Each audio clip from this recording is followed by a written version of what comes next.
কাতলা মাছের দু পেঁয়াজা। এখন তেল দিচ্ছি।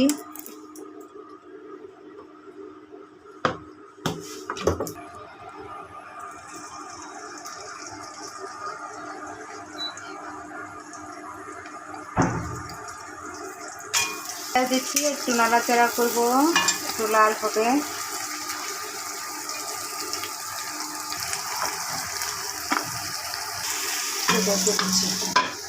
রেখে দিচ্ছি। এখন লবণ দিচ্ছি, 1 চামচ মরিচ, 4 চামচের 1 চামচ গরম মশলা, 2 চামচ হলুদ,